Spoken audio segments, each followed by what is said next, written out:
Hi hello friends എല്ലാ കൂട്ടുകാർക്കും മൗനരാഗം സീരിയലിലെ ഇന്നത്തെ നല്ലൊരു എപ്പിസോഡിൻ്റെ റിവ്യൂയിലേക്ക് തന്നെ സ്വാഗതം കേട്ടോ. ചാനൽ ആദ്യമായിട്ടാണ് കാണുന്നതെങ്കിൽ ഒന്ന് സബ്സ്ക്രൈബ് ചെയ്ത് ലൈക്ക് ചെയ്ത് സപ്പോർട്ട് ചെയ്യണേ. അങ്ങനെ സരിയുവാണെന്നുണ്ടെങ്കിൽ ആകെ ടെൻഷനായിട്ടിരിക്കുകയാണ്. ഇനി കിരണും ഞാൻ പൈസനെ കണ്ടുപിടിക്കുമെന്ന്. അതേസമയം പൈസനെ കണ്ടുപിടിച്ച കിരൺ ആ ഫോട്ടോ കല്യാണിനെ കാണിക്കുന്നുണ്ട്. കല്യാണി ദേ ഇവനാണ് കുത്താൻ വേണ്ടി വന്നത് എന്ന് പറയുമ്പോൾ കല്യാണി പറയുന്നുണ്ട്, കിരണേട്ടാ ഇവന്റെ പേര് പയസ് എന്നാണ്.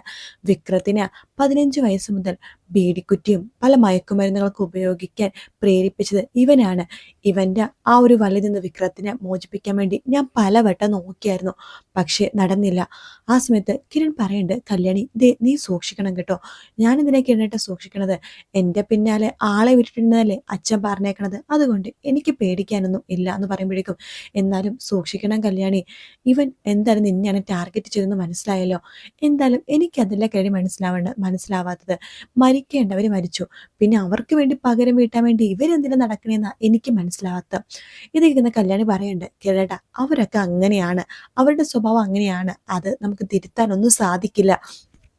കിരൺ പറയണ്ടോ, എന്തായാലും ഇവനെ കണ്ടുകിട്ടെ, സേവിയർ കുറച്ച് സമയം ഇവന് വേണ്ടി മാറ്റി വെക്കാന്ന് പറഞ്ഞിട്ടുണ്ട്. ഇവനെ കുറച്ച് കാര്യങ്ങളൊക്കെ കണ്ടു കിട്ടാണെന്നുണ്ടെങ്കിൽ പെട്ടെന്ന് തന്നെ എന്നെ അറിയിക്കാന്നും പറഞ്ഞിട്ടുണ്ട്.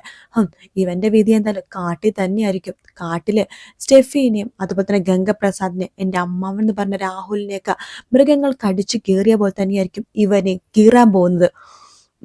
എന്തായാലും ഇവനെ കയ്യിൽ കെട്ടിട്ടെ, അതിനുശേഷം ഞാൻ കൊടുക്കുന്നുണ്ട് എന്നൊക്കെ കിരൺ പറയാട്ടോ.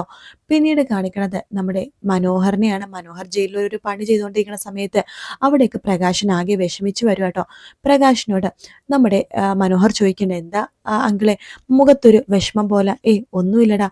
അല്ല, ആരാ കാണാൻ വന്നത്? കല്യാണിയാണോ, കിരണാണോ, കാദംബരിയാണോ?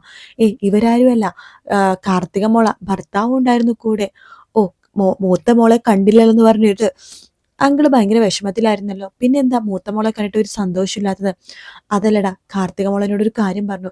കഴിഞ്ഞ ദിവസം കല്യാണിനെ കുത്താൻ വേണ്ടി ആരോ വന്നിരുന്നല്ലോ, അത് ഗംഗപ്രസാദിന്റെ സുഹൃത്തുക്കളല്ലടാ, വിക്രത്തിന്റെ സുഹൃത്തുക്കളാ. അവനെ ചെറുപ്പത്തിലെ വഴി തെറ്റിച്ച ഒരുത്തനുണ്ട്, പയസ്ന്ന പേര്. അവനെന്ന മരിക്കുന്ന സമയത്തുണ്ടല്ലോ, അവനും അവിടെ അവന്റെ കൂടെ തന്നെ ഉണ്ടായിരുന്നു വെള്ളം അടിക്കാനായിട്ട്. അവനാ കല്യാണി മോളെ കൊല്ലാൻ വേണ്ടി വന്നത്. കിരൺ മോന അവന്റെ ഫോട്ടോസും കാര്യങ്ങളും CCTV ഇന്ന് കിട്ടിയെന്നാ പറഞ്ഞത്. ഇതൊക്കെ മനോഹർ പറയണ്ടേ, പിന്നെ എന്തിനാ അങ്കിൾ ഇങ്ങനെ വിഷമിക്കണത്? ഇനി അവനെ വല്ല കാട്ടിലും കൊണ്ട് ഇടുമായിരിക്കും. നമുക്ക് ഉടനെ തന്നെ ഒരു വാർത്ത കേൾക്കാം, കാട്ടില് വന്യമൃഗങ്ങൾ ഒരു ചെറുപ്പക്കാരനെ കൊന്നു കടിച്ച് കീഴ്ന്ന് പറഞ്ഞിട്ട് അവന്റെ മുഖം പോലും മുടിനാരിഴ പോലും ഇനി വീട്ടുകാർക്ക് കിട്ടില്ല അങ്കിളെ എന്ന് പറയണം. എന്നാലും ഇവനൊക്കെ എന്തിനാടാ എൻ്റെ മോളെ കൊല്ലാൻ വേണ്ടി നോക്കണത്? ഒരു പ്രായം വരെ ഞാനായിരുന്നു എൻ്റെ മോളെ ഇല്ലാതാക്കാൻ നോക്കിയത്. പിന്നീട് വിക്രമായി, അതിനുശേഷം വിക്രത്തിന്റെ കൂട്ടുകാര്. എൻ്റെ മോൾക്ക് അപകടം ഒഴിഞ്ഞു മാറുന്നില്ലല്ലോ. ഇത് കേൾക്കുന്ന മനോഹർ പറഞ്ഞ, അങ്കിള് വിഷമിക്കൊന്നും വേണ്ട, അവന് കിരൺ സാറ് ഉടനെ തന്നെ പോക്കും, അതോർത്ത് ഒരു ടെൻഷനും വേണ്ട എന്ന് മനോഹർ പറയുന്നുണ്ട് നമ്മുടെ പ്രകാശിനോട് കേട്ടോ. അതിനുശേഷം പിന്നീട് കാണിക്കുന്നത് നമ്മുടെ കല്യാണിനെയും അതുപോലെ തന്നെ താരേനെയാണ്. കല്യാണി താരനെ കാണാൻ വേണ്ടി വീട്ടിലേക്ക് വന്നിരിക്കട്ടോ. ബെല്ലടിക്കുമ്പോൾ താര വാതിൽ തുറക്കുന്നുണ്ട്. ശേഷം താര ഒരു ഗ്ലാസ് ജ്യൂസായിട്ട് കല്യാണിയുടെ അടുത്തേക്ക് പോവാണ്. ഇപ്പൊ കല്യാണി പറയണു, ഭയങ്കര ചൂടാ ആന്റി, ജ്യൂസ് എടുത്തത് എന്തായാലും നന്നായി. ആന്റി, ഞാൻ ആന്റിനെ കാണാൻ വേണ്ടിയിട്ടാണ് വന്നത്. ആന്റിക്ക് എന്തോ വിഷമുള്ള പോലെ എനിക്ക് തോന്നുന്നുണ്ട്. എന്താ ആന്റി, എന്താ പ്രശ്നം? ആന്റി എന്തിനാ ആന്റി ഇങ്ങനെ വിഷമിക്കുന്നതെന്ന് ചോദിക്കുമ്പോൾ നമ്മുടെ താര ഒന്നുമില്ല എന്നാട്ടോ പറയുന്നത്. ആ സമയത്ത് കല്യാണിയാണെങ്കിൽ ആ ജ്യൂസ് കുറച്ച് കുടിക്കുന്നുണ്ട്. എന്നിട്ട് താരെടുത്ത് പറയുന്നുണ്ട്, ഈ ജ്യൂസ് നല്ല ടേസ്റ്റ് ഉണ്ട് കേട്ടോ ആൻറ്റി എന്ന് പറഞ്ഞിട്ട് ആ ജ്യൂസ് മുഴുവനായിട്ട് കുടിക്കുകയാണ്. ആ സമയത്ത് താര പൊട്ടിക്കരയാട്ടോ. എന്തിനാ ആൻറ്റി, എന്തിനാ കരയുന്നത് എന്ന് കല്യാണി ചോദിക്കുന്നുണ്ട്. പെട്ടെന്ന് കല്യാണിക്ക് തൊണ്ടയിൽ ഒരു അസ്വസ്ഥത പോലെ തോന്നുന്നത്. കല്യാണി പെട്ടെന്ന് തൊണ്ടയിൽ ഇങ്ങനെ വല്ലാത്തൊരു ബുദ്ധിമുട്ട് പോലെ തോന്നിട്ട് നിലത്തേക്ക് ഉരുണ്ടു വീടുവാട്ടോ. പിന്നീട് കല്യാണിക്ക് ശ്വാസം എടുക്കാൻ പറ്റുന്നില്ല. ആൻറ്റി, ആൻറ്റി എന്ന് പറയുമ്പോഴേക്കും താര അത് നോക്കിക്കൊണ്ടിരിക്കുന്നില്ലാണ്ട് കല്യാണിനെ രക്ഷപ്പെടുത്തുന്നുമില്ല. ആൻറ്റി, ആൻറ്റി എന്ന് പറഞ്ഞിട്ട് വേഗം തന്നെ കല്യാണി അവിടെ നിലത്ത് വീണ് പെടഞ്ഞ് മരിച്ചു പോകുക കേട്ടോ. താരയുടെ കയ്യിൽ ആ ഒരു ജ്യൂസ് കുടിച്ച ഗ്ലാസ് ഉണ്ടായിരുന്നു, അത് നിലത്ത് വീണ് പൊട്ടുന്നുമുണ്ട്. പെട്ടെന്ന് തന്നെയാണ് സരയു അത് മനസ്സിലാലോചിക്കുന്ന ഒരു ആലോചന മാത്രമാണ്. സരയു വിചാരിക്കേണ്ടത്, അതെ, ഇതുപോലെ തന്നെ വേണം അവൾ മരിക്കാനായിട്ട്, ഇതേപോലെ തന്നെ വേണം അവൾ കൊല്ലപ്പെടാനായിട്ട്. അതിന് എൻ്റെ അമ്മ എന്ന് പറഞ്ഞവരെ എന്തായാലും വിഷം കലക്കിയ പാല് കൊടുത്തേ പറ്റൂ. എന്തായാലും നോക്കട്ടെ എന്നൊക്കെ പറഞ്ഞ് ആലോചിച്ചുകൊണ്ടിരിക്കെ തന്നെയാണ് കല്യാണി അവിടേക്ക് വരുന്നത്. സരയു, എന്താ കല്യാണി? അല്ല, ഞാൻ സരയുവിനെ വെറുതെ കാണാൻ വേണ്ടി വന്നതാ. ഞാനും സരയുവിനെ അപ്പോൾ സരയു പറഞ്ഞു, ഞാനും കല്യാണിനെ കാണാൻ വേണ്ടി ഇരിക്കുകയായിരുന്നു. എന്താ സരയു? അതെ, എൻ്റെ അമ്മക്കും ഒരു വിഷമമുണ്ടെന്ന് കല്യാണി പറഞ്ഞല്ലോ. ഞാൻ അതിനെക്കുറിച്ച് തന്നെ ആലോചിച്ചുകൊണ്ടിരിക്കുകയായിരുന്നു.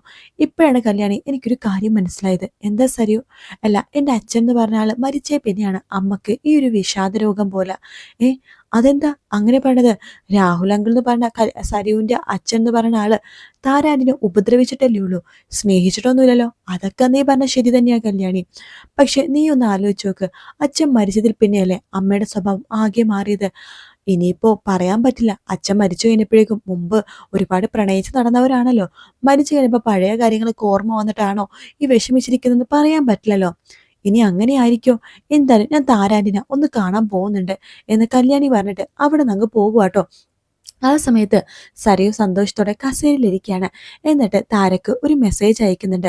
താര ആ മെസ്സേജ് വീട്ടിൽ നിന്ന് കേൾക്കുവാട്ടോ. സരയു വോയിസ് ആയിട്ടാണ് അയച്ചിരിക്കുന്നത്. ദേ, നിങ്ങളുടെ വിഷമം എന്താണെന്ന് അറിയാൻ വേണ്ടി കല്യാണി ഉടനെ തന്നെ നിങ്ങളെ കാണാൻ വേണ്ടി വരും. ആ സമയത്ത് ഞാൻ പറഞ്ഞ പോലെ കാര്യങ്ങളൊക്കെ നിങ്ങൾ ചെയ്തിരിക്കണം എന്ന് സരയു വോയിസ് മെസ്സേജ് അയച്ചിരിക്കുകയാണ്. അത് കേട്ട് താരക്ക് വല്ലാത്ത വിഷമം തോന്നുവാട്ടോ. പിന്നീട് കാണിക്കുന്നത് കിരണിനെയും രതീഷിനെയും അതുപോലെ തന്നെ വേലുവിനെയാണ്. അവർ 3 പേരെയും കൂടി ഈ പയസിന്റെ ബാക്കി 2 സുഹൃത്തുക്കളുണ്ടല്ലോ, സരയുവിന്റെ കയ്യിൽ പൈസ മേടിച്ച അവർ 2 പേരെയും കണ്ടുപിടിക്കാട്ടോ. 2 പേരും നല്ല രീതിയിൽ തന്നെ പെരുമാറുന്നുണ്ട്, വേലും രതീഷും കിരണും കൂടി ചേർന്നിട്ട്. അതിനുശേഷം അവരോട് ചോദിക്കേണ്ട, സത്യം വേണ്ട, പയസ് എവിടെയാ, പയസ് എവിടെ എന്ന് ചോദിക്കുകയാണ്. അവർ 2 പേരും പറയണ, അയ്യോ ഞങ്ങൾക്കറിയില്ല, സത്യമായിട്ട് ഞങ്ങൾക്കറിയില്ല, ഞങ്ങൾ അവനെ കണ്ടിട്ട് 2-3 മാസങ്ങളായി, ഞങ്ങൾ അവനായിട്ട് ഒരു കോണ്ടാക്റ്റും ഇല്ല എന്ന് പറയാണ്. കിരൺ ആ ഒരുത്തിന്റെ കയ്യിൽ നിന്ന് ഫോൺ തട്ടിപ്പറിച്ച് വാങ്ങിക്കുകയാണ്. രതീഷും മറ്റവന്റെ കയ്യിൽ നിന്ന് ഫോൺ മേടിക്കുന്നുണ്ട്. എന്നിട്ട് കിരൺ ചോദിക്കണ്ടടാ, ലോക്ക് അഴിക്കടാ, ലോക്ക് അഴിക്ക്, എന്താ ഇതിന്റെ ലോക്ക് എന്ന് ചോദിക്കുമ്പോഴേക്കും രതീഷും മറ്റവന്റെ ലോക്ക് അഴിച്ചിട്ട് കിരണിന്റെ കയ്യിൽ ഫോൺ കൊടുക്കണം. സാറേ, ദേ ഇവന് ലോക്കൊന്നുമില്ല എന്ന് പറഞ്ഞ് കൊടുക്കുന്നുണ്ട്. വേഗം തന്നെ കിരൺ ആ ലോക്ക് അഴിച്ചിട്ട് പയസിന്റെ നമ്പറിലേക്ക് കോൾ ചെയ്യാട്ടോ.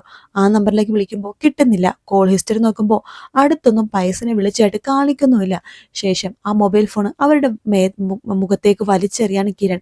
എന്നിട്ട് പറയുന്നുണ്ട്, ആ പയസ് എന്ന് പറഞ്ഞവരാ, എങ്ങാനും വിളിച്ചിട്ട് കിട്ടുവാണെങ്കിൽ ഞങ്ങളെ വിവരം അറിയിച്ചിരിക്കണം. അല്ലെങ്കിലുണ്ടല്ലോ നിങ്ങളുടെ മരണം ഉടനെ തന്നെ ഉണ്ടാകും. കാട്ടിലുണ്ടല്ലോ ഉടനെ തന്നെ ഒരു വാർത്ത വരും, 2 ചെറുപ്പക്കാരെ കാട്ടുമൃഗങ്ങൾ പടിച്ച് കീറി കൊന്നൂന്ന്. അത് നിങ്ങൾ 2 പേരായിരിക്കും, മനസ്സിലായോ? അതുകൊണ്ട് സത്യമായിട്ട് തന്നെ ഞങ്ങളോട് പറയണം. പയസിനെ കുറിച്ച് എന്ത് വിവരം കിട്ടിയാലും എൻ്റെ മൊബൈലിലേക്ക് കോള് ചെയ്തിരിക്കണം. രതീഷ് പറയണ്ട്, അതേടാ സാറ് പറഞ്ഞത് സത്യം തന്നെയാണ്, കാട്ടിലെ മൃഗങ്ങളെ നിങ്ങളെ കൊന്നു തിന്നും, മുടി പോലും കിട്ടില്ല, മനസ്സിലായോ എന്ന് പറഞ്ഞിട്ട് നമ്മുടെ കിരണും രതീഷും വേലും കൂടി അവിടെ നിന്ന് അങ്ങ് പോകുവാട്ടോ. എന്നിട്ട് അവിടെ നിന്ന് അങ്ങോട്ട് മാറി നിൽക്കുന്നുണ്ട്. അപ്പൊ രതീഷ് പറഞ്ഞിട്ട്, സാറേ അവർ നന്നായിട്ട് പെരുമാറി കഴിഞ്ഞാലേ ചിലപ്പോ അവർ പറയും പയസ് എവിടെയാണെന്ന്. ഇല്ലടാ, അവർക്ക് അറിയാൻ ചാൻസ് ഒന്നും ഇല്ലെന്നാ എനിക്ക് തോന്നുന്നത്. നമുക്ക് ഇങ്ങോട്ടൊന്ന് മാറിയിരുന്ന് നോക്കാം, ചിലപ്പോ അവർ ആ പയസിനെ ഫോൺ വിളിക്കുന്നുണ്ടെങ്കിൽ അറിയാലോ എന്ന് പറഞ്ഞിട്ട് അവരങ്ങോട്ട് മാറി നിന്ന് ശ്രദ്ധിക്കുന്നുണ്ടെങ്കിലും അവർ ഫോണൊന്നും വിളിക്കുന്നില്ല കേട്ടോ. അതിനുശേഷം അവരങ്ങോട്ടേക്ക് പോകുന്നുണ്ട്. പിന്നീട് കാണിക്കുന്ന ഷാരിനെയാട്ടോ. ഷാരിനെ കാണാൻ വേണ്ടി സരയു ഹോസ്പിറ്റലിലേക്ക് വന്നിരിക്കുകയാണ്. ഷാരി സരയുവിനോട് ചോദിക്കണ്ട്, മോളെ താര കല്യാണിക്ക് വിഷം കൊടുക്കുമെന്നൊന്നും എനിക്ക് തോന്നണില്ല. അവർ വിഷം കൊടുത്തില്ലെങ്കിലല്ല, അവരെ വിഷം കൊടുത്ത് ഞാൻ കൊല്ലും. എന്തിനാ എനിക്കിങ്ങനത്തെ ഒരു അമ്മ എന്ന് പറയാണ്. അത് കേൾക്കുന്ന ഷാരി പറയണ്ട്, മോളെ സരയു നീ എന്ത് സൂക്ഷിച്ചും കണ്ടു വേണം ചെയ്യാനായിട്ട്. കിരൺ എന്തെങ്കിലും സംശയം തോന്നിക്കഴിഞ്ഞാൽ നിന്നെയായിരിക്കും അവൻ കൊണ്ട് കാട്ടിൽ കൊണ്ട് ഇടാൻ പോകുന്നത്. എനിക്കറിയാമേ, ഞാൻ സൂക്ഷിച്ചും കണ്ട എല്ലാം ചെയ്യണത്. അഥവാ കിരൺ എന്തെങ്കിലും കണ്ടുപിടിക്കുകയാണെങ്കിൽ തന്നെ അതിനു മുമ്പ് ഞാൻ കല്യാണിനെ ഇല്ലാതാക്കും. എനിക്ക് കിരണിനെ കിട്ടിയില്ലെങ്കിലും കുഴപ്പമില്ല, പക്ഷെ കല്യാണി കിരണിന്റെ കൂടെ സുഖമായിട്ട് ജീവിക്കാൻ പാടില്ല. എനിക്കത് മാത്രമേ ഒരു ഉദ്ദേശമുള്ളൂ അമ്മേ. എനിക്ക് ഒരിക്കലും കല്യാണിനെ കിരണിനെ ഒരുമിച്ച് കാണാൻ പോലും ഇഷ്ടമല്ല. ഒരു സമയത്ത് ഞാൻ ഹൃദയം കൊടുത്ത് പ്രണയിച്ചവനാ ഈ കിരൺ എന്ന് പറഞ്ഞത്. അവൻ്റെ കരൻ്റെ വിവാഹ ദിവസം എന്താ സംഭവിച്ചത് അമ്മക്കറിയാലോ. എനിക്ക് ഭ്രാന്ത് പിടിച്ചു, എനിക്ക് മാനസിക നില തെറ്റി, ഞാൻ വിഷം വരെ കഴിച്ചു. അമ്മക്ക് ഓർമ്മയുണ്ടോ ആ ദിവസം? അതിനുശേഷം എൻ്റെ സമനില റെഡിയായത് കിരണിനേക്കാൾ യോഗ്യനായ ഒരുത്തൻ എൻ്റെ ജീവിതത്തിൽ വന്നു എന്നറിഞ്ഞപ്പോഴാ. അതായത് മനോഹർ വന്നപ്പോൾ. പിന്നീട് അവനൊരു ഫ്രോഡായിരുന്നു. എന്തായാലും എനിക്ക് കിരണിനെ കിട്ടില്ലെങ്കിൽ കുഴപ്പമില്ലമ്മേ, കല്യാണിക്ക് കിരണിനെ കിട്ടാൻ പാടില്ല. മോളെ പറഞ്ഞതൊക്കെ ഞാൻ ചെയ്തു തന്നാനെ. ഞാൻ വീട്ടിലാണെന്നുണ്ടെങ്കിൽ ഞാൻ ഡിസ്ചാർജ് ചെയ്തത് വീട്ടിലേക്ക് പോട്ടെ മോളെ, മോൾക്ക് വേണ്ടി എല്ലാ സഹായവും ഞാൻ ചെയ്തു തരാം എന്ന് പറയണേ. കാരണം മോളിപ്പോൾ പറഞ്ഞു മോളും കിരണും ഒന്നിച്ച് ജീവിക്കുന്നത് കാണാൻ കൊതിയായി എനിക്ക്. ഞാൻ മരിച്ചാലും കുഴപ്പമില്ല, മോളുടെ ആഗ്രഹം ഞാൻ സാധിച്ചു തരും എന്ന് ഷാരി പറയാണ്. അത് കേട്ട് സരയുവിന് സന്തോഷമാവാട്ടോ. ഈ ഒരു ഭാഗത്തോടെയാണ് ഇന്നത്തെ എപ്പിസോഡ് തീരുന്നത്. വീഡിയോ ഇഷ്ടപ്പെട്ടാൽ ലൈക്ക് ചെയ്യുക, സബ്സ്ക്രൈബ് ചെയ്യുക, കമൻറ്റ് ചെയ്യുക. മറ്റൊരു വീഡിയോ ആയിട്ട് വീണ്ടും കാണാം ഫ്രണ്ട്സ്. Take care, by.